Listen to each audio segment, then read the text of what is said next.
এক নম্বর প্রশ্ন, আপনাকে অনেক মেসেজ করি কিন্তু উত্তর পাই না, আজকে দয়া করে উত্তর দিবেন। আমার স্বামী যথেষ্ট বদরাগী, কিন্তু সে নামাজ পড়ে, বেশিরভাগ 4 ওয়াক্ত পড়ে। সে এতটা রাগ করে যে রাগের মাথায় এত বাজে কথা বলে, মানুষের সামনে যাওয়া যায় না। তার মুখের বাজে ব্যবহার দূর করতে কি করব? আমার সাথে রাগ করলে ছোটখাটো ব্যাপারে সে আমাকে 3 তালাক দেয়, আমি তাকে কিভাবে বোঝাবো? আল্লাহ তাআলা মাফ করুন, আমাদের এই বোনের মনের ব্যথা, তার এই কষ্ট আল্লাহ তাআলা দূর করে দিন, আমরা দোয়া করি। দেখুন, এই চিঠি জীবন লিখে পাঠিয়েছেন, তাকে বলবো এবং তার মাধ্যমে অন্যদেরকে বলবো, অনেক মায়েরা, অনেক বোনরা, অনেক মহিলারা অমানুষ স্বামীর ঘরে সীমাহীন নির্যাতন এবং কষ্ট ভোগ করে জীবন কাটান। আমি তাদেরকে বলবো, প্রথমত আপনি তাকে সংশোধন করার চেষ্টা তো অব্যাহত রাখবেনই। যদি আপনার সকল চেষ্টার পরও তাকে সংশোধন করতে না পারেন, অন্যদের মাধ্যমেও না পারেন, এদিকে তার সঙ্গে বিচ্ছেদ হয়ে গেলে আপনার জন্য এই মুহূর্তে নানা দিক থেকে সমস্যাকর হয়, তো আপনি সবর করবেন। সে আপনাকে গালিগালাজ করছে, আপনাকে খারাপ কথা বলছে, বাজে কথা বলছে, এর কারণে আপনার কোনো গুনাহ হচ্ছে না। হ্যাঁ, আপনি অপমানিত হচ্ছেন, আপনার কষ্ট হচ্ছে, গুনাহ হবে তার, ক্ষতি হবে তার। সে নিজের পায়ে নিজে কুড়াল মারছে। যে গালি দেয় ক্ষতি তার হয়, যাকে গালি দেওয়া হয় তার কোনো ক্ষতি হয় না। বিধায় আপনি একটু সবর করবেন, ধৈর্য ধারণ করবেন, এবং আল্লাহ রাব্বুল আলামিন এই সবরের বিনিময়ে, এই ধৈর্যের বিনিময়ে আপনাকে ক্ষমা করবেন ইনশাআল্লাহ। আর মনে রাখবেন, দুনিয়ার জীবন কোনো একভাবে পার হয়ে চলে যাবে। এখানে আমরা কেউ চিরকাল থাকার জন্য আসি নাই, একভাবে পার হয়ে যাবে। আখিরাতে আসল দেখা হবে। আপনি অবশ্যই চেষ্টা করবেন আপনার অধিকার যাতে সে খর্ব করতে পারে না পারে, নষ্ট করতে না পারে, আপনাকে যেন কষ্ট দিতে না পারে, চেষ্টা করবেন। কিন্তু কোনো কারণে আপনি সেটা করতে পারেন নাই, আপনার হারাবার কিছু নাই। সে কপাল পোড়া, তার হারাবার অনেক কিছু আছে, আপনার হারাবার কিছু নাই। এই জন্য আপনি সবর করবেন। মনে রাখবেন, ফেরাউনের ঘরে আল্লাহ রাব্বুল আলামিন আসিয়ার মতো নেককার নারীকে দিয়েছেন।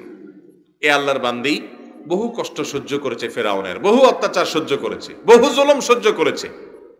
আল্লাহ রাব্বুল আলামিন তাকে দুনিয়াতে মৃত্যুর আগে আগে আল্লাহ তাআলা তাকে জান্নাতে যে মহাপ্রাসাদ দিবেন, ফেরেশতাদের মাধ্যমে ওইটা তার সামনে উপস্থাপন করে তাকে দেখিয়েছেন। এই নেয়ামত নিয়ে তিনি দুনিয়া থেকে গেছেন। অতএব ফেরাউনের স্ত্রী আসিয়া, তার প্রতি যে নির্যাতন করা হয়েছে, সে নির্মম নির্যাতনের কথা আজকাল আমাদের বোনরা চিন্তাও করতে পারবেন না। এত মারাত্মক নির্যাতন ছিল, সবর করেছেন, বিধায় সবর করবেন। আর যদি স্বামীকে কোনোভাবে সংশোধন করতে না পারেন, বিশেষ করে তালাকের ব্যাপারটা তো একেবারে জটিল। তালাক যদি কথায় কথায় দেয়, তাহলে তো এর ঘরই করা যাবে না। কারণ ইতিমধ্যে যদি বারবার সে একই কাম করে বসে থাকে, তাহলে তো তালাক ইতিমধ্যে হয়ে গেছে, তাহলে তার সাথে আর সংসার করা জায়েজই হবে না। সেক্ষেত্রে ভালো কোনো আলেমের কাছে গিয়ে কতবার, কখন, কিভাবে সে তালাকের কথা বলেছে, সেই ব্যাপারে আপনি বিস্তারিত জানবেন, সতর্ক হবেন। এবং যদি দেখেন যে না, সম্পর্ক আর নাই, তাকে তাহলে সালাম দিয়ে নিজের রাস্তা নিজে মাপবেন। এবং আল্লাহ তাআলা কাউকে কারো রিজিক দাতা বানান নাই, আমাদের সবার রিজিক দাতার পালনকর্তা কে? আল্লাহ তাআলা। অতএব কোনো অবস্থাতে এরকম স্বামী যে কথায় কথায় তালাক দেয়, যদি ইতিমধ্যে তালাক এমনভাবে হয়ে যায় যে আর ঘর করা না যায়, তাহলে তার ঘর করবেন না। আর তাকে কোনো ভালো আলেমের কাছে গিয়ে যদি বোঝানোর মতো থাকে, সেই পজিশনে থাকে, তাহলে বোঝাবেন। আল্লাহ তাআলা আমার এই বোনের কষ্ট দূর করে দিন। আর আমি সবসময় বলি, দেখেন, দুনিয়াতে সারা জীবন কষ্ট করলেন, ধরেন সারা জীবন কষ্ট করলেন, আপনি চির দুঃখী, যেটাকে বলে জনম দুঃখী, কখনো সুখ পেলেন না। শুনে রাখেন, যে মানুষগুলোর জীবনে অনেক আকাঙ্ক্ষা ছিল কিন্তু পূর্ণ হয় না। অনেক লোক এরকম আছে যে দুনিয়াতে অনেক আকাঙ্ক্ষা ছিল, আকাঙ্ক্ষাগুলো পূরণ হয়নি, এটা অধরা রেখে দুনিয়া থেকে চলে গেছে। অনেক মা আছেন, ছেলেটাকে একটু সুখী দেখতে চেয়েছেন, ভালো দেখতে চেয়েছেন, কিন্তু এটা দেখে যেতে পারেন নাই। অনেক বাবা আছেন যে তার জীবনে ছেলে মেয়ের মুখে একটু হাসি ফুটাবেন ভালো করে, বিশেষ স্বপ্ন ছিল, সেটা পূরণ করা হয়নি, এভাবেই দুনিয়া থেকে চলে গেছেন। অনেক গরিব মানুষ আছেন, মা বাবার মুখে হাসি ফুটাবেন, সন্তানদের মুখে হাসি ফুটাবেন, বা নিজে একটু জুলুম নির্যাতন থেকে বাঁচবেন। অনেক নারী আছেন যে স্বামীটা একদিন মানুষ হবে, সে আশায় সারা জীবন বুক বেঁধেছেন, কিন্তু এই আশাটা পূরণ হয় নাই। এই অপূরণীয় আশা রেখে দুনিয়া থেকে চলে যেতে হয়। এরকম অনেক মানুষ আছে না নাই? যাদেরকে আমরা জনম দুঃখী বলি, চিরদুঃখী বলি। এই মানুষগুলোর সম্পর্কে একটা বিশুদ্ধ সূত্রে বর্ণিত হাদিস শুনেন। নবী করিম সাল্লাল্লাহু আলাইহি সাল্লাম বলেছেন, কিয়ামতে আল্লাহ রাব্বুল আলামিন এই শ্রেণীর মানুষগুলোকে ফেরেশতাদেরকে দিয়ে বিশেষভাবে গার্ড অফ অনার দেওয়াবেন, যে তোমরা জীবনে যে স্যাক্রিফাইস করেছো, তোমার যে অর্জন করার স্বপ্ন সারা জীবন বুকে লালন করেছো, কিন্তু হয় নাই, কষ্টটা নিয়ে দুনিয়া থেকে চলে আসছো। এই কষ্ট নিয়ে আসছো যে, সেজন্য আল্লাহ রাব্বুল আলামিনের পক্ষ থেকে জান্নাতে আজ সর্বোচ্চ সম্মাননা, গার্ড অব অনার তোমাদেরকে দেয়া হবে, বিশেষ সম্মাননা তোমাদের জন্য পেশ করা হবে। ওই সম্মাননা পাওয়ার পর মনে হবে যে দুনিয়াতে যত কিছু আমার অপূর্ণ ছিল, যত কিছু আমার পূরণ হয়নি, তার সবগুলো পূরণ না হয়েও আমার জন্য ভালো হয়েছে, কারণ আজকের যা অর্জন হয়েছে দুনিয়ার সে অর্জনের তুলনায় এটা অগণিত গুণ ভালো ছিল, শ্রেষ্ঠ ছিল। অতএব এটা আমার চাইতে দুনিয়ার সে অর্জনের চাইতে ভালো। ভাইরা আমার, অতএব যারা অনেক বেশি কষ্ট করেন দুনিয়াতে, অনেক ব্যথা বেদনা বুকে লালন করে বেড়ান, আপনাদের জন্য আমাদের জন্য এই হাদিস সান্ত্বনা। ভাইরা, দুনিয়াতে কারোর থাকার জায়গা না। যে খুব সুখে আছে, ধরেন কোনো নারী, তার স্বামীটা খুব ভালো, তার শ্বশুরবাড়ির লোকজন খুব ভালো, তার কোনো কষ্ট নাই, তার কোনো দুঃখ ব্যথা নাই, অনেক শান্তিতে আছেন, তিনি নেক আমলের মাধ্যমে আল্লাহর প্রিয় পাত্র হয়ে জান্নাতি হতে পারেন। কিন্তু আল্লাহ না করুন, এ আল্লাহর বান্দি যদি দুনিয়া থেকে এই নিয়ামত পাওয়ার পর আখিরাতে জান্নাতটা না পায়, তাহলে দুনিয়ার এই সকল অর্জনের বিনিময়ে আখিরাতে জান্নাত যে তিনি পেলেন না, তার সাথে যদি এটাকে কম্পেয়ার করেন, তুলনা করেন, তাহলে কখনো দুনিয়ার এই অর্জন তার কাছে কোনো অর্জন হতে পারে না, এটা কোনো ভোগ হতে পারে না। এর বিনিময়ে এর বিপরীতে একজন সারা জীবন কষ্ট করেছেন, শেষ নিঃশ্বাসটা ত্যাগ করা পর্যন্ত কষ্ট করতে করতে গেছে, কিন্তু এর বিনিময়ে যদি সে অনন্ত অসীমকালের জান্নাতের এন্ট্রেন্সের সার্টিফিকেট পেয়ে যায়, টিকিট পেয়ে যায়, চাবি পেয়ে যায়, তাহলে তার জীবনের সকল কষ্টের বিনিময়ে জান্নাত পাওয়াটা তার জন্য উত্তম পাওয়া। তার এই স্যাক্রিফাইসের বিনিময়ে সর্বোচ্চ জিনিসটা পেল। এই জন্য সবরের বিনিময়ে জান্নাত। সবর করব আর আল্লাহর কাছে সবরের দোয়া করব, আল্লাহ আপনি আমাকে সবর করার তৌফিক দান করুন। এরপরে প্রশ্ন হলো, আমার একটি সমস্যা, আমি শুধু ভুলে যাই। কেউ একটি কথা বললে বা কাজ বললে অন্য জায়গায় গেলে সেটা ভুলে যাই। আমার এই সমস্যার সমাধান কি? দেখুন, ভুলে যাওয়া এটা অনেকের মধ্যে এই রোগটা আছে। আম্মা জান আয়েশা রাদিয়াল্লাহু তাআলা আনহা, নবী করিম সাল্লাল্লাহু আলাইহি ওয়াসাল্লামের স্ত্রী, আমাদের মা, উম্মুল মুমিনিন, ইমানদারদের মা, তার একটা মানুষ হিসেবে তার একটা বিশেষ সমস্যার দিক ছিল যে তিনি মাঝে মধ্যে ওইটা আটার খামিরা টামিরা বানায়, যে মহিলারা রুটি টুটি বানানোর জন্য, এগুলো বানায় হয়তো না ঢেকে মনের ভুলে হয়তো ঘরে ঢুকে গেছেন। এরপরে এসে দেখা গেল যে ওই যে গৃহপালিত যেগুলো আছে, মোরগ বা ছাগল, এরা এসে দেখা গেল দাওয়াজনে এসে সেখানে মুখ দিত, ওইটাতে মুখ দিত এবং খেয়ে ফেলতো। তিনি ভুলে যেতেন মাঝে মধ্যে। কিন্তু নবী করিম সাল্লাল্লাহু আলাইহি সাল্লাম সেজন্য তাকে, মানুষ হিসাবে এরকম হতেই পারে, নবী করিম সাল্লাল্লাহু আলাইহি সাল্লাম তাকে কখনোর জন্য কোনো কটু কথা, তো বলা পরের কথা, তার কষ্টের কারণ হয়, মনোবেদনা হয়, এরকম কোনো কথা কখনো বলেন নাই। আমাদের বোনরা অনেকেই এই বোনের মতো এরকম সমস্যা হতে পারে যে তিনি ভুলে যান। এই জন্য স্বামীরা যথাসম্ভব ক্ষমার সুন্দর দৃষ্টি দেখবেন, বুঝাবেন, তাদেরকে হেল্প করবেন, স্মরণ রাখতে সাহায্য করবেন, কষ্ট দিবেন না। মনে রাখবেন, আল্লাহ তাআলা বলেছেন, ওয়াশিরুহুন্না বিল মারুফ, তোমরা নারীদের সাথে, তোমাদের স্ত্রীদের সাথে সুন্দরভাবে সংসার করবে, জীবনযাপন করবে। তুই তুকারি করে, বাজে ব্যবহার করে, গালমন্দ করে, মুখ খারাপ করে, ছোট লোকি করে তাদের সাথে সংসার করবেন না। যদি করেন তাহলে আপনি গুনাহগার হবেন, পাপিষ্ঠ হবেন। আল্লাহ তাআলা আমাদের পুরুষদেরকে ধৈর্য ধারণ করার তৌফিক দান করুন, মহিলাদেরকেও সবর করা, নিজেদেরকে সংশোধন করার তৌফিক দান করুন।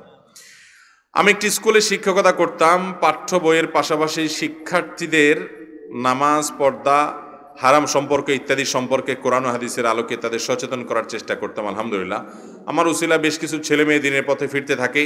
এর কিছুদিন পর জানতে পারি সহশিক্ষা কার্যক্রম নাজায়েজ এবং হারাম, তাই আপনি সহ কয়েকজন আলেমের পরামর্শে চাকরি ছেড়ে দেই।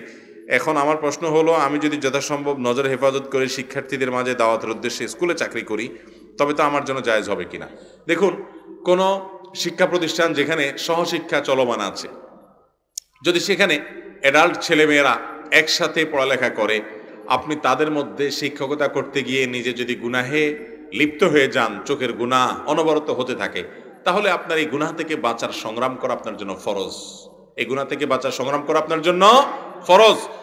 যদি আপনার মনে হয় না আমি এই গুনাহ থেকে বাঁচার সংগ্রামে আমি জিততে পারবো, চেষ্টা করতে পারবো, আমি যথাসম্ভব চোখের হেফাজত করে করতে পারবো, আর এর বিপরীতে আমি সেখানে কিছু দাওয়াতি কাজ করার সুযোগ পাবো, তাহলে অবশ্যই আপনি সেটা করতে পারেন। এটা নির্ভর করবে আপনার অবস্থার উপরে, আপনার অবস্থাটা যদি সেরকম হয় তাহলে আপনি করতে পারেন। আর যদি আপনি নিজে গুনাহে লিপ্ত হয়ে যান, আপনার ইমান আমল তাকওয়া সব বরবাদ হয়ে যায়, তো ওইগুলো সব বরবাদ করে আপনাকে কেউ দাওয়াতের কাজ করতে বলে নাই। আপনি নিজের সেফটিটাকে মোটামুটি একটা জায়গায় নিয়ে তারপর আপনি অবশ্যই সেখানে দাওয়াতি কাজ করতে পারেন। এমনকি বাহির থেকেও দাওয়াতি কাজ করবেন। ভেতরে ঢুকে যদি দাওয়াতি কাজ করতে চান তাহলে নিজের সেফটির বিষয়টাকে সাধ্য অনুযায়ী সর্বোচ্চ লেভেলের চেষ্টা করবেন, এরপর আপনি এটা করতে পারেন ইনশাআল্লাহ। এটা নির্ভর করবে আপনার পুরো অবস্থার উপরে।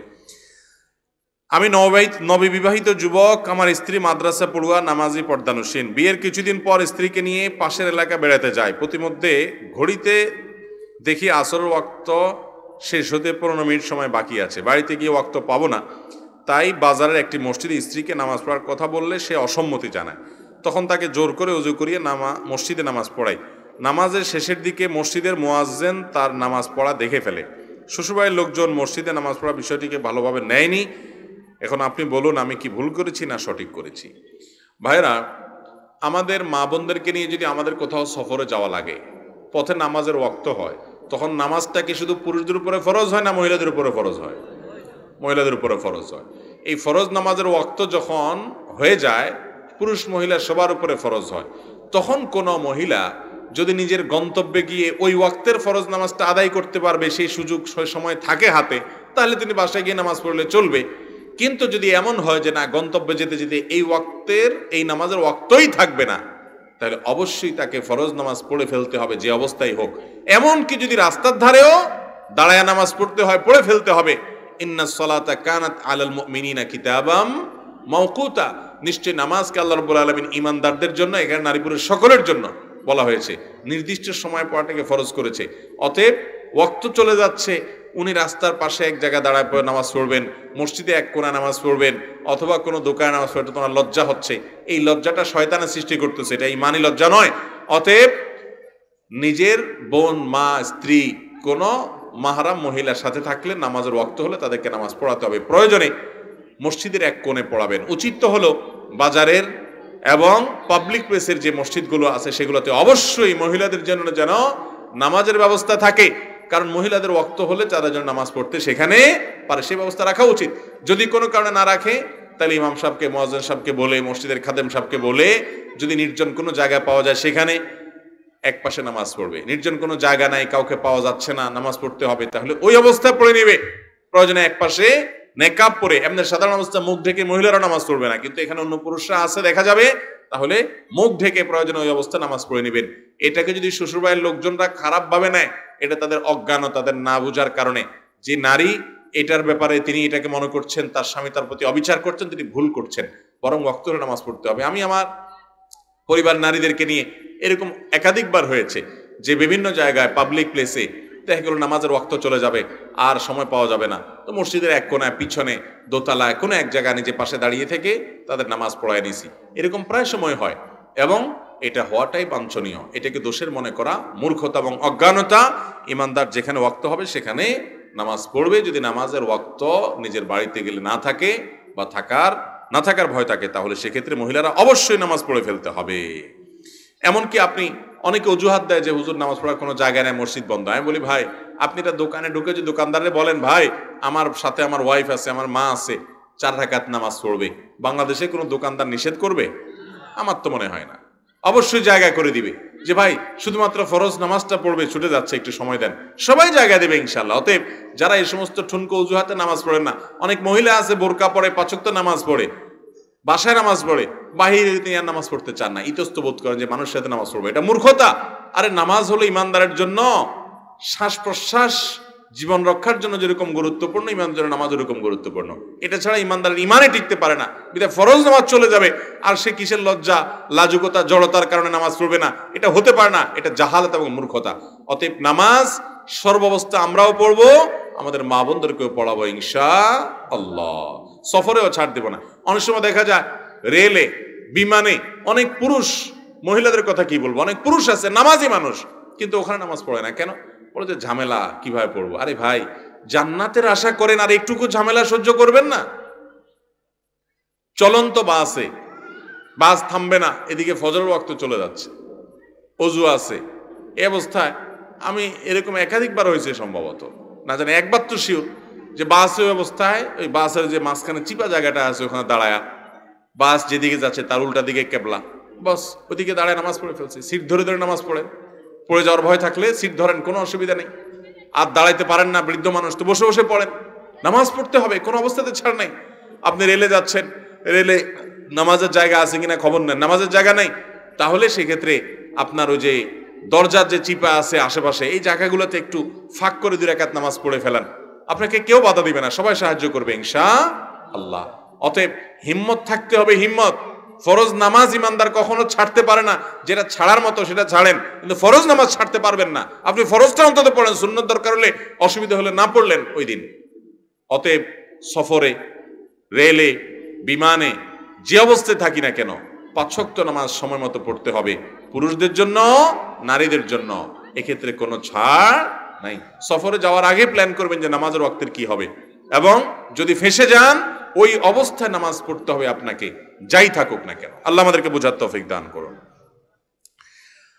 আমি আপনাকে অনেক মেসেজ করি, রিপ্লাই পাই না। আমার প্রশ্ন হলো, আমার স্বামী ঠিকমতো নামাজ পড়েন এবং হাদিস নিয়ে কিছু বললে উল্টাপাল্টা বলেন, এবং বেশিরভাগ তাহাজ্জুদের নামাজ পড়ে। আল্লাহর কাছে বলি, তাহাজ্জুদের নামাজ পড়ে আল্লাহর কাছে বলি, আল্লাহ তাকে হেদায়েত করে, কিছু হেদায়েত করো, কিন্তু কিছু হয় না। এমন কিছু কি আছে যা করলে আমার স্বামীকে আল্লাহ হেদায়েত দান করবেন? আমার ছেলে আগামী মাসে পাগড়ি পাবে, দোয়া করবেন, ও যেন আপনার মতো বড় আলেম হতে পারে। আলহামদুলিল্লাহ, এটাও আমাদের কোনো বোন হয়তো প্রশ্ন পাঠিয়েছেন। এই প্রশ্নগুলো দেখলে মনে হয় আমাদের দেশে পুরুষদের মধ্যে অমানুষের সংখ্যা অনেক বাড়তেছে মনে হয়। অতএব মহিলারা দিনের ক্ষেত্রে অগ্রসর হয়ে যাচ্ছে। সারা বাংলাদেশে মাহফিলগুলোতে বেশিরভাগ জায়গায় দেখি পুরুষের চাইতে মহিলাদের উপস্থিতি বেশি, পুরুষের চাইতে মহিলারা অগ্রসর বেশি। আমি অনেক মা বোনদেরকে বলি, সর্বপ্রথম ইসলাম গ্রহণ করেছেন একজন পুরুষ না একজন মহিলা? খাদিজা রাদিয়াল্লাহু তাআলা আনহা, তিনি সর্বপ্রথম ঈমান আনছেন নবী সাল্লাল্লাহু আলাইহি ওয়াসাল্লামের প্রতি। একজন নারী প্রথম মুসলমান।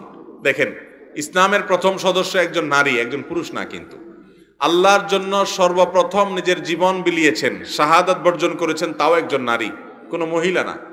সাধারণত শহীদ মহিলারা খুব কমই হয়েছে, কিন্তু প্রথম শহীদ তারাই হয়েছে, মহিলারাই। সুমাইয়া রাদিয়াল্লাহু তাআলা আনহা প্রথম আল্লাহর রাহে জীবন দিয়েছেন, শাহাদাত। আমাদের মা বোনদের, তাদের দিয়ে দিনের অনেক খেদমত হতে পারে। অনেক মহিলারা আছে, তাদের ঘরে এরকম অমানুষ স্বামী আছে যে তাদেরকে কোনোভাবে বোঝানো যায় না।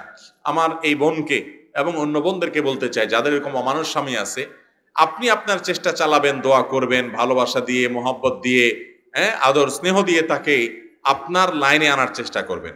কোনোভাবে যদি দেখেন যে না, অমানুষ, কপালে হেদায়েত নাই, তো মনে রাখবেন, ইন্নাকা লা তাহদি মান আহবাবতা। আল্লাহ তাআলা তার রাসূলকে বলছেন, আপনি যাকে চাইবেন আপনার পছন্দ মতো সবাইকে হেদায়েত দিয়ে দিবেন, এই ক্ষমতা আপনার নাই। ওয়ালাকিন্নাল্লাহা ইয়াহদি মান ইয়াশা, আল্লাহ যাকে ইচ্ছা তাকে হেদায়েত দিবেন। এটা সম্পূর্ণ আল্লাহর হাতে। আল্লাহ নবী সাল্লাল্লাহু আলাইহি ওয়াসাল্লাম নিজের আপন চাচা আবু তালেব এত আদর যত্ন দিয়ে বড় করেছেন, আগলে রেখেছেন সকল বিপদ আপদ থেকে। সেই মানুষটাকে হেদায়েত তিনি এনে দিতে পারেন নাই, আপনি কোত্থেকে আপনার স্বামীর হেদায়েতের নিশ্চিত করবেন? আমরা দোয়া করব, চোখের পানি ফেলবো। আবু হুরায়রা রাদিয়াল্লাহু তাআলা আনহু চোখের পানি ফেলে কেঁদে কেঁদে তার মায়ের হেদায়েতে পাশ করায় নিছেন, আল্লাহ নবীর কাছে দোয়া চাইছেন, দোয়া করছেন, তার মার হেদায়েত হয়ে গেছে। সবার হেদায়েত যে হবে এমন কোনো কথা নাই। আমরা চেষ্টা করব এবং দোয়া করব। এবং যেহেতু আপনার ছেলে মাশাআল্লাহ হাফেজ হচ্ছে, আশা করা যায় এক সময় ছেলের মাধ্যমে তার বাবা হেদায়েত লাভ করবে। আপনি সে দোয়া করবেন এবং চেষ্টা চালাবেন। আমার প্রশ্ন হচ্ছে, মাজারে সিজদা করা, নিয়ত মানত করা কিংবা ঢোল বাজনা বাজানোর ব্যাপারে শরীয়তের বিধান কি? ভাইরা আমার, মাজারে সিজদা করা শিরক। মাজারে সিজদা করা, যদি কোনো কবরওয়ালাকে কেউ সিজদা দেয় তাহলে তার ঈমান হারা হবে। যেই সিজদা আল্লাহর জন্য নিবেদন করতে হয়, এটা ইবাদতের মূল, সেই বিষয়টা যদি আল্লাহ ছাড়া আল্লাহর কোনো সৃষ্টির সামনে নিবেদন করা হয় তাহলে সেটা শিরক, এবং শিরকের অপরাধ হলো অমার্জনীয় অপরাধ। যদি তওবা করে কেউ ফিরে আসে ভিন্ন কথা, তাহলে মাফ হতে পারে। এই অবস্থায় যে মারা গেলে সে কাফের বেঈমান হয়ে মারা যাবে, যদিও মানুষ তাকে মুসলমান মনে করুক। একইভাবে অনেকে নিয়ত করে, মানত করে মাজারে। মানত এটা আল্লাহর নামে হবে, আল্লাহ ছাড়া কারোর নামে মানত হতে পারে। অনেকে বিভিন্ন মাজারে গরু ছাগল দেয়, এবং ওই গরু ছাগল জবাই হয় পীর সাহেবের নামে। আল্লাহ তাআলা কোরআনে বলেছেন, ওয়ালা তাকুলু মিম্মা লাম ইউযকার ইসমুল্লাহি আলাইহি, যেই পশু জবাই করার সময় আল্লাহর নাম নেওয়া হয় নাই, অন্যের নাম নেওয়া হয়েছে, তোমরা সেই পশু থেকে গোশত খাবে না, ওটা হারাম। এবং যারা এই কাজ করবে তারা গুনাহগার হবে, তারা শিরকে লিপ্ত হবে। ভয়ঙ্কর একটা বিষয়, মান বিধ্বংসী বিষয়। ঠিক একইভাবে ঢোল, বাদ্যযন্ত্র এগুলোকে ইসলামে হারাম করা হয়েছে। নবী করিম সাল্লাল্লাহু আলাইহি সাল্লাম বলেছেন, বুইসতু লিউকসিরাল মাজামির, ঢোল, তবলা, বাদ্যযন্ত্র এগুলো ভাঙার জন্য, অর্থাৎ এগুলো সমাজ থেকে, ইমানদার থেকে এগুলা বিতাড়ন করবার জন্য আমাকে আল্লাহ পাঠিয়েছে। অতএব সেখানে তথাকথিত আপনার পীরের মাজার, সেখানেই যদি ঢোল তবলা হয় তাহলে ওইটা তো হারাম শুধু নয়, ওটা ইসলামের নামে হারাম, আরো জঘন্য হারাম। বিধায় মুসলমানদেরকে আল্লাহ তাআলা এগুলো বুঝার তৌফিক দান করুন। আমরা যেন সত্য আর অসত্যের মধ্যে পার্থক্য করতে পারি, হক এবং বাতিলের মধ্যে পার্থক্য করতে পারি, হেদায়েত এবং গোমরাহির মধ্যে যেন পার্থক্য করতে পারি। আল্লাহ আমাদেরকে সেই তৌফিক দান করুন। কেউ যদি পীর ধরা ফরজ মনে করে এবং পীর বা গুরুই আল্লাহ, গুরুই খোদা মনে করে এবং বিশ্বাস করে এবং সমাজে জাহির করে, তাকে কি কাফের বলা যাবে? যদি সে কাফের হয় তাহলে তার জানাজা দেওয়া জায়েজ আছে কিনা? আল্লাহ মাফ করুন, আমাদের দেশে ওই যে ফকির যারা নিজেদেরকে বলেন এবং বাউল হিসাবে নিজেদেরকে যারা পরিচয় করেন, এই মানুষগুলোর ভিতরে অনেকেই, তাদের অনেকগুলো গান আছে, যে গানগুলোর খোলাসা হলো তারা গুরুকে শুধুমাত্র আল্লাহ রাব্বুল আলামিনের সাথে তুলনাই করে না, বরং কোনো কোনো ক্ষেত্রে আল্লাহর উপরে উঠাই দেয়, নাউজুবিল্লাহ।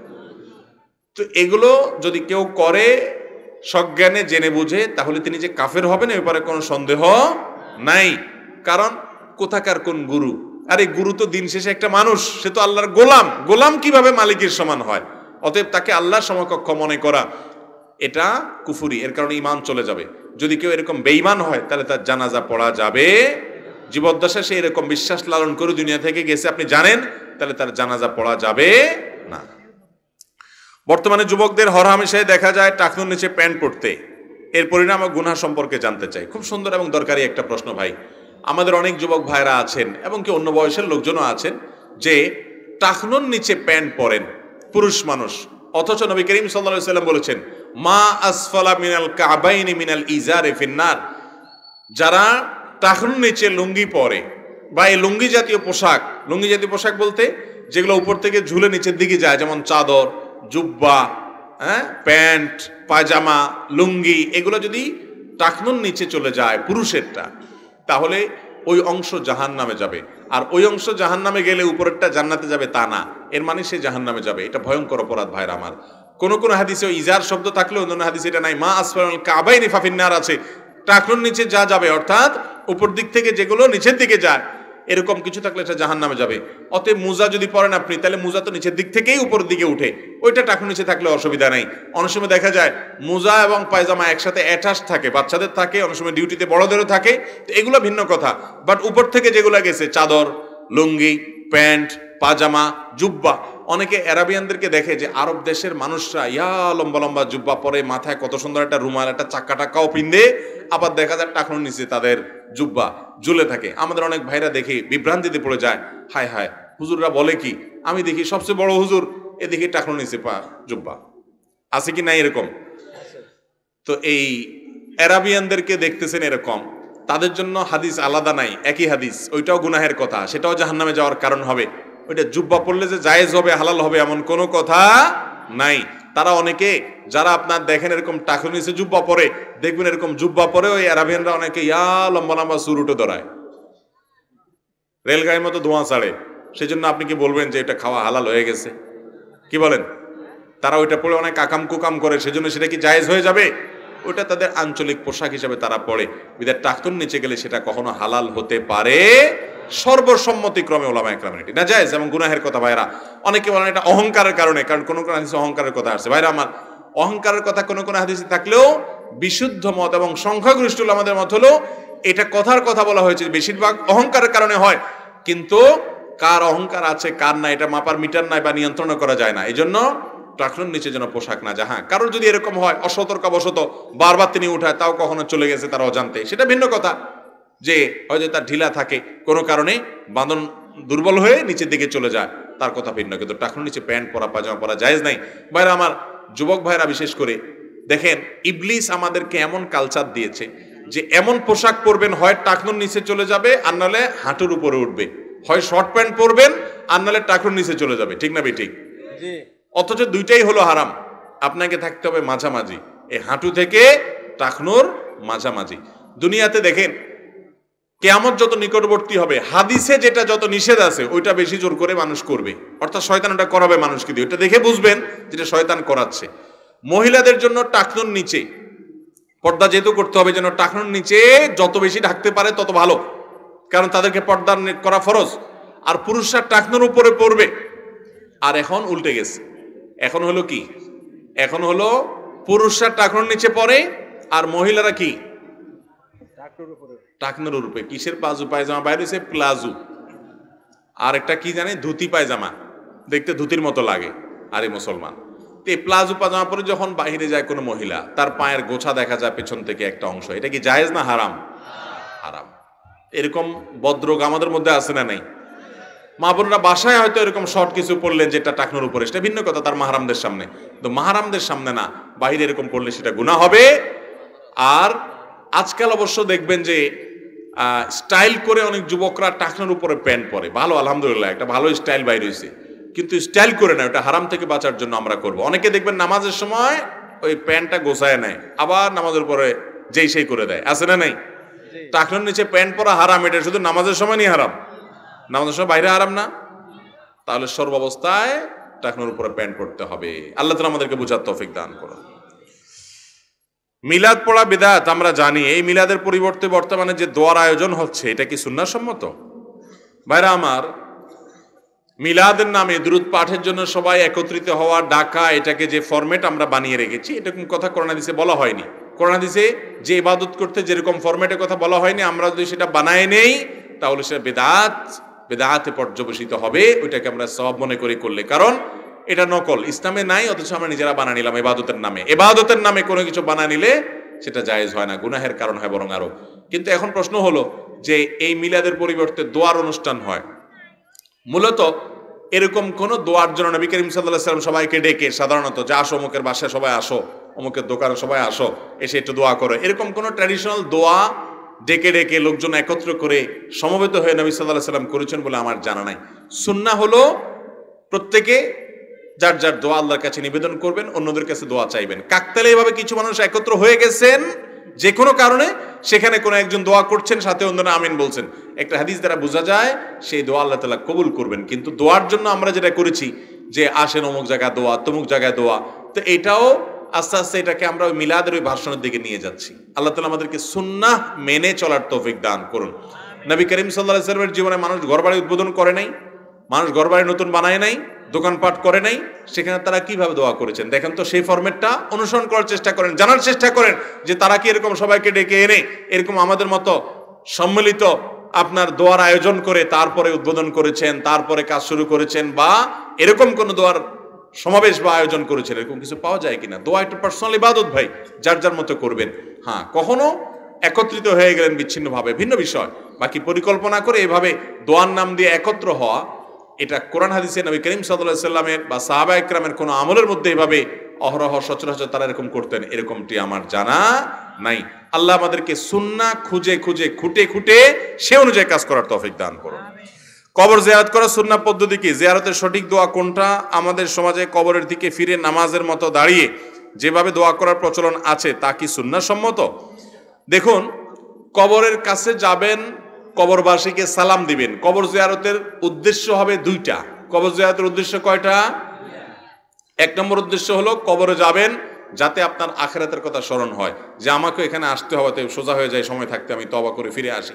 নবী সাল্লাল্লাহু আলাইহি ওয়াসাল্লাম বলেছেন, জুরুল কুবুর ফাইন্নাহা তুযাক্কিরুকুমুল আখিরা ফাজুরুহাল আন ফাইন্নাহা তুযাক্কিরুকুমুল আখিরা। তোমরা কবর জিয়ারত করো, কারণ কবর তোমাদেরকে আখিরাতের কথা স্মরণ করে দিবে। এইজন্য আমি যাব কবর জিয়ারত করতে। নাম্বার 2, কবর জিয়ারত করে এইজন্য যাব যে ওখানে গেলে মুর্দা আছেন তাকে সালাম পেশ করব, তার জন্য শান্তির দোয়া করব, অর্থাৎ মুর্দার জন্য দোয়া করতে যাব আর নিজে আখিরাতের কথা স্মরণ করতে যাব, বাস কাম দুইটা। এই জন্য আপনি কবরস্থানে যেয়ে সালাম পেশ করবেন, শিক্ষা গ্রহণ করে মনে মনে চলে আসবেন। এটি হলো কবর জিয়ারতের আমল। সেখানে গিয়ে অনেকে বলে যে দুরূদ শরীফ 12 বার পড়তে হবে, সূরা ইখলাস এতবার পড়তে হবে, সূরা ফাতিহা এতবার পড়তে হবে, সূরা আল-হাকুমুত তাকাসুর এতবার পড়তে হবে। কবর জিয়ারতের এই ফরম্যাট নবী করিম সাল্লাল্লাহু আলাইহি ওয়াসাল্লাম থেকে কোনো হাদিস দ্বারা প্রমাণিত। তো যেটা নবী সাল্লাল্লাহু আলাইহি ওয়াসাল্লাম করেন নাই, এই সূরাগুলো তারা জানতেন, দুরূদ শরীফ তারা জানতেন, সাহাবা ইকরামরা করেন নাই, তাহলে সেক্ষেত্রে এটা আমরা করব কার নির্দেশে ভাই? কবর জিয়ারত করা যদি একটা আমল হয়, একটা ইবাদত হয়, সেই ইবাদত হবে মুহাম্মদ সাল্লাল্লাহু আলাইহি ওয়াসাল্লাম বাতানো পদ্ধতি অনুযায়ী, না আমাদের মন গড়া। আমাদের মন গড়া হবে। অতএব কবরে গিয়ে সালাম পেশ করবেন, সালামুন আলাইকুম দারা কওমিল মুমিনিন, হে ঈমানদার অধিবাসীরা, তোমরা যারা এখানে শায়িত আছো তোমাদের শান্তি বর্ষিত হোক। ওয়া ইন্না ইনশাআল্লাহু বিকুম লালাহিকুন, নিশ্চয় আমরা তোমাদের পরে এখানে এসে যুক্ত হব, আমরাও চলে আসবো এখানে এক সময়। আনতুম সালাফুনা ওয়া নাহনু বিল আসার, তোমরা আগে গেলে আমরা তোমাদের পিছনে আসছি। এই দোয়াটা বিভিন্নভাবে আসছে, বিভিন্ন হাদিসে, যে কোনো ভাবে হাদিসে যতভাবে আসছে যে কোনোটা পড়লেই হবে। এমনকি আসসালামু আলাইকুম ইয়া আহলাল কুবুর, হে কবরবাসী তোমাদের মধ্যে শান্তি বর্ষিত হোক, এটুকু আদায় করলেও সালাম দেওয়া হবে, এটাও বিভিন্ন রিওয়ায়াতে আসছে। যার কারণে যে কোনো ভাবে বর্ণিত সালামের যে ফরম্যাট আছে, আপনি ফরম্যাটে সেখানে সালাম নিবেদন করবেন, এরপরে চলে আসবেন। যদি সেখানে দাঁড়িয়ে আপনি দোয়া করতে চান, তাহলে কবরওয়ালার দিকে না, দোয়া হবে কিবলার দিকে, আল্লাহর কাছে। কার কাছে দোয়া হবে? আল্লাহর কাছে। আল্লাহ তাআলা আমাদেরকে এই শিরক মুক্ত ঈমান এবং আমল করার তৌফিক দান করুন। আমাদের সমাজে মাইয়েতের খাট কাঁধে নিয়ে 40 কদম গমন করার পর কবরের উদ্দেশ্যে রওনা করেন, এটা কি সুন্নাহ সম্মত? সুন্নাহ পদ্ধতিটা বুঝিয়ে বলবেন। কবরে লাশের খাটিয়া কাঁধে করে নিয়ে যাবেন, 10 কদম পর পর লোক পাল্টাইতে হবে, বা 40 কদম পর পর লোক পাল্টাইতে হবে, কাঁধ পাল্টাইতে হবে, এ পাশেরটা ওই পাশে যাবে, এমন কোনো কথা কোরআন হাদিসে কোথাও আসে নাই। এগুলো আমাদের নিজেদের বানানো জিনিস। যার কাঁধে আছে ওই 4 জন কাঁধে নিয়েছেন, ওই একইভাবে ওই একই কাঁধে শেষ করে ফেলতে পারবেন। আপনার কাঁধে ব্যথা হয়ে গেছে, আরেকটা কাঁধ পাল্টাবেন, সেটা ভিন্ন কথা। তো ওইটার নামে কোরআন হাদিসের নাম দিয়েন না যে এত কদম গনে গনে করে তারপর পাল্টাইতে হবে। মাঝে কেউ চাইলে কাঁধ পাল্টাতে পারে, নতুন মানুষ ঢুকতে পারে, এপাশ থেকে ওপাশ যেতে পারে, কোনো অসুবিধা নাই। অজুর পরে ভিক্স মলম ব্যবহার করলে নামাজের কোনো ক্ষতি হবে কিনা? অজুর পরে আপনি ভিক্স মলম ব্যবহার করেন কিংবা কোনো প্রসাধনী জাতীয় কিছু ব্যবহার করেন, বিশেষ করে ক্রিম, স্নো ইত্যাদি, পাউডার ইত্যাদি, এগুলোতে কোনো অসুবিধা হবে না, অজু ভাঙবে না। মসজিদে তাসবিহ রাখা এবং তাসবিহ দিয়ে জিকির করা এবং শরীয়ত, এটা শরীয়ত সম্মত কিনা? কেউ কেউ বলে এটা বিদআত, কোরআন হাদিসের আলোকে জানতে চাই। বা এটাকে বিদআত বলাটাকে আমরা সঠিক মনে করি না। তবে তাসবিহ হাতের করে আঙ্গুলের আগায় করা হলো সুন্নাহ। নবী সাল্লাল্লাহু আলাইহি সাল্লাম বলেছেন, তোমরা আঙ্গুলে হাতে জিকির করবা, এটা কিয়ামতের ময়দানে সাক্ষ্য দিবে, এটা উজ্জ্বলতা দিবে, এটা আলো দিবে, নূর হবে। এজন্য হাতের করে জিকির করা, তাসবিহ করা হলো উত্তম সওয়াবের কাজ, সুন্নাহ। যদি কেউ এটা না করে তাসবিহ দানা ব্যবহার করে, বিশেষ করে 100 বারটা হাতে মনে রাখতে পারে না, কষ্ট হয়, তো তাসবিহ দানা ব্যবহার করে, এটা বিদআত হবে না। এটাকে অনেক উলামা কেরাম বিদআত বলেছেন, কিন্তু বিদআত না হওয়ার মতটা অধিকতর শক্তিশালী। কারণ উম্মুল মুমিনিনদের কেউ কেউ বিভিন্ন বিচি, খেজুর বিচি ইত্যাদি দিয়ে তাসবিহ গণেছেন, সাহাবীদের কেউ কেউ গণেছেন, এটা বিভিন্ন হাদিস দ্বারা প্রমাণিত। সেখান থেকে বোঝা যায় যে এটা একটা উসিলা বা মাধ্যম মাত্র গণনার জন্য। এটাকে ব্যবহার করাটাকে আলাদা স্বতন্ত্র ইবাদত কেউ মনে করে না। যদি মনে করে না তাসবিহ দিয়ে গণলে সওয়াব বেশি হবে, আঙ্গুল দিয়ে করলে কম হবে, এরকম যদি কেউ মনে করে, তাহলে ওটা বিদআত হবে, ওটা বিভ্রান্তি হবে। কিন্তু যারা গণার সুবিধার জন্য তাসবিহটা ব্যবহার করছেন, তাদের কোনো অসুবিধা নাই, বিদআত হবে না ইনশাআল্লাহ। যুব সমাজ নেশায় আসক্ত, এ থেকে পরিত্রাণের উপায় কি যদি বলতেন? যুব সমাজ নেশায় আসক্ত, এটা থেকে বাঁচার জন্য মাদকের বিরুদ্ধে জিহাদ ঘোষণা করতে হবে। সেই ঘোষণা প্রশাসনকে করতে হবে, সর্বসাধারণকে করতে হবে, মাদক কারবারিদেরকে বয়কট সামাজিকভাবে সবাইকে করতে হবে। প্রশাসন বিভিন্নভাবে মাদক নিয়ন্ত্রণের নামে মদের বার খোলার পারমিশন দিবে, বিভিন্ন জায়গায় মদের বার খুলবে, ঘুষ খায়া মাদক দ্রব্য ছেড়ে দিবে, আর আমরা ওয়াজ করে দিব, আর সমাজ সব ফেরেশতা হয়ে যাবে। এটা জীবনেও সম্ভব। অতএব ওলামা একরাম তাদের কাজ করবেন, প্রশাসন থেকে সর্বোচ্চ জিরো টলারেন্সে চলে যেতে হবে মাদকের ব্যাপারে, তাহলে ইনশাআল্লাহ যুব সমাজকে বাঁচানো যাবে। সেই সাথে যুবক সমাজকে দ্বীনের ছায়াতলে আসার সুযোগ দিতে হবে। আজ পর্যন্ত একটা যুবক কেউ দেখাতে পারবে না যে সে দ্বীন চর্চা করে, 5 ওয়াক্ত নামাজ পড়ে, টাকনুর উপরে প্যান্ট পরে, মুখে দাড়ি রেখেছে, ফজর নামাজ জামাতের সাথে পড়ে, আল্লাহর ভয় অন্তরে আছে, আবার সে মাদক আসক্ত, এরকম একটাও পাবেন? তাহলে বোঝা গেল কিছু একটা নিয়ে যুবকদের বেঁচে থাকতে হবে দুনিয়াতে। তাকে যখন আপনি আল্লাহর সাথে পরিচয় না করাবেন, তখন সে শয়তানের সাথে থাকবে। এই জন্য মাদক মুক্ত সমাজ গড়বার জন্য যুবকদেরকে ইসলামের দিকে আনার আহ্বান করার কোনো বিকল্প পথ খোলা। অনেক ধনীর আদরের দুলাল, তারা ধ্বংস হয়ে গেছে মাদকের ছোবলে। অতএব একদিক থেকে এটাকে কঠোরভাবে নির্মূল করতে হবে, আর অপর দিক থেকে ওলামায়ে কেরাম যুবকদেরকে দ্বীনের পথে আনবেন, সেটাকে সহযোগিতার সাথে দেখতে হবে। পা ভাঁজ করতে না পারলে পশ্চিম দিকে পা মেলে বসে নামাজ পড়তে পারবে কিনা? পা কেউ ভাঁজ করে বসতে পারে না, তাহলে পশ্চিম দিকে ফিরে বসে হাতে হাত বেঁধে রুকু সেজদা ইশারা করে নামাজ পড়তে পারবে, অসুবিধা নেই।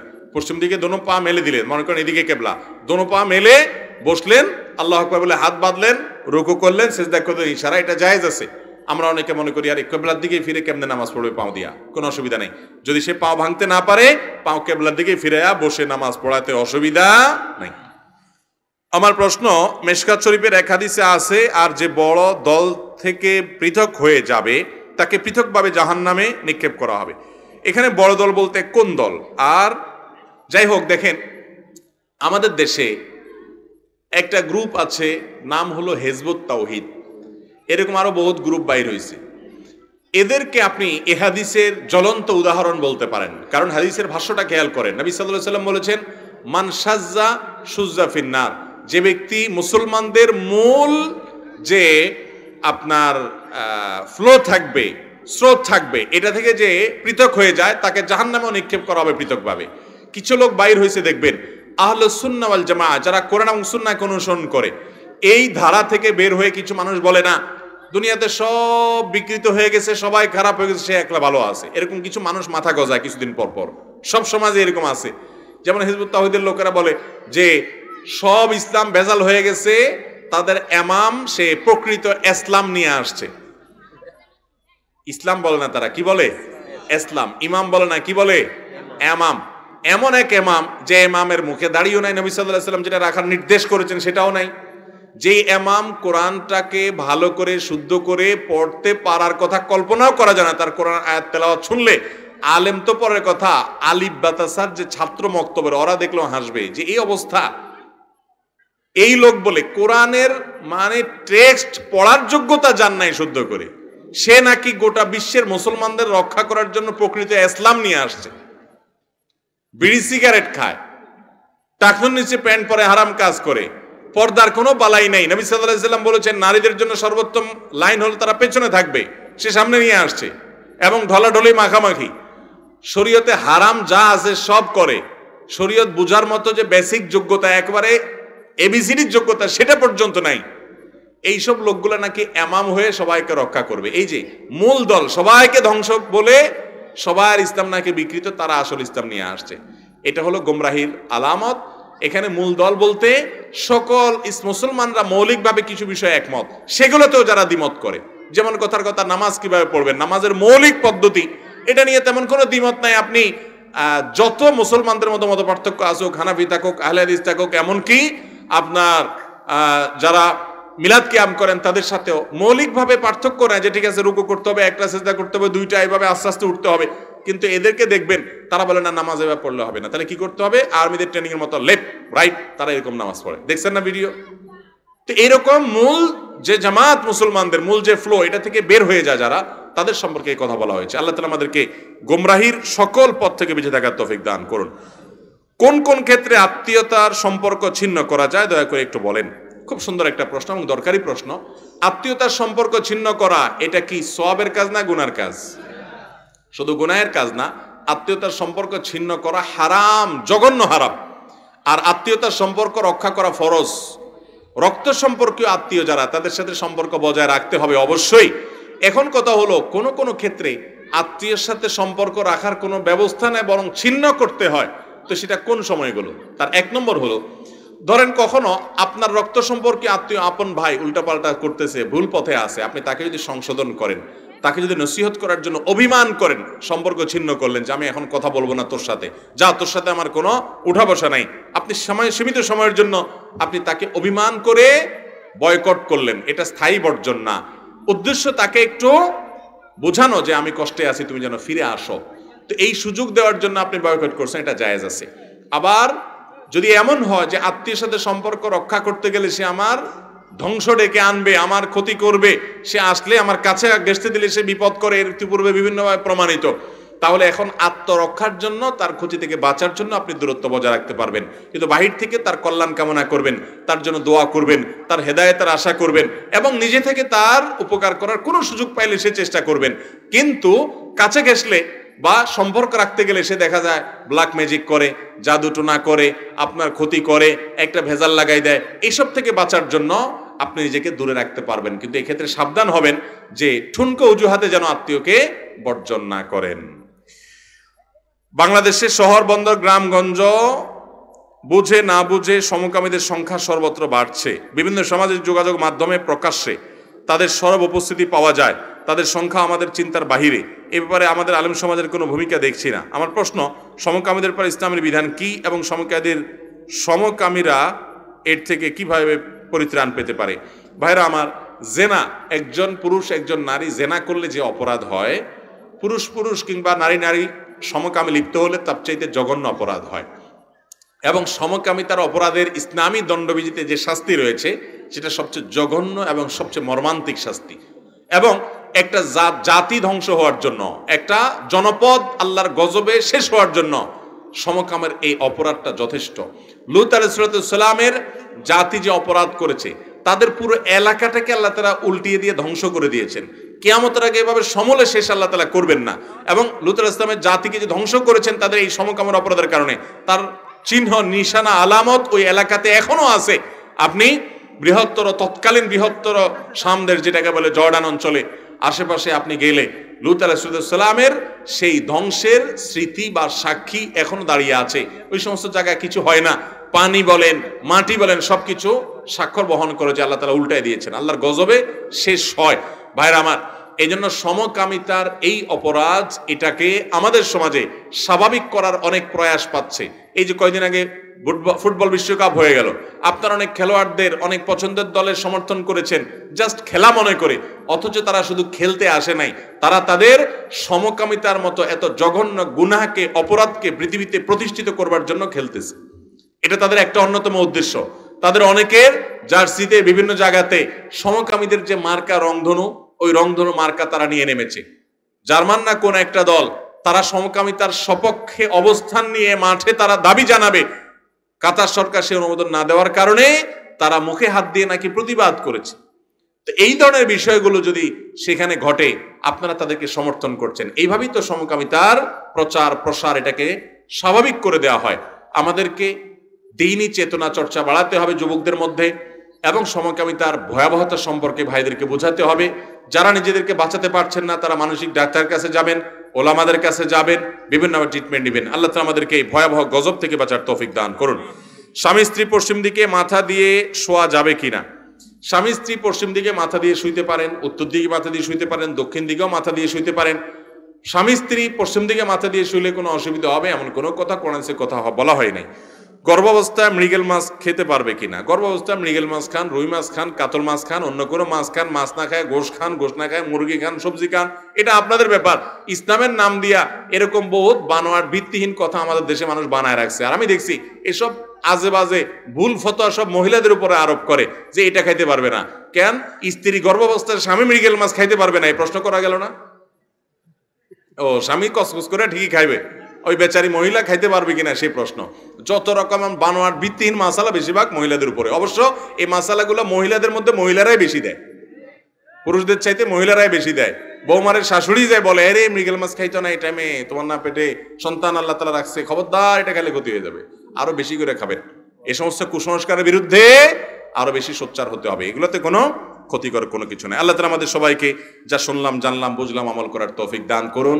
জাযাকুমুল্লাহু খায়রা ওয়া আখিরু দাওয়ানা আলহামদুলিল্লাহি রাব্বিল আলামিন।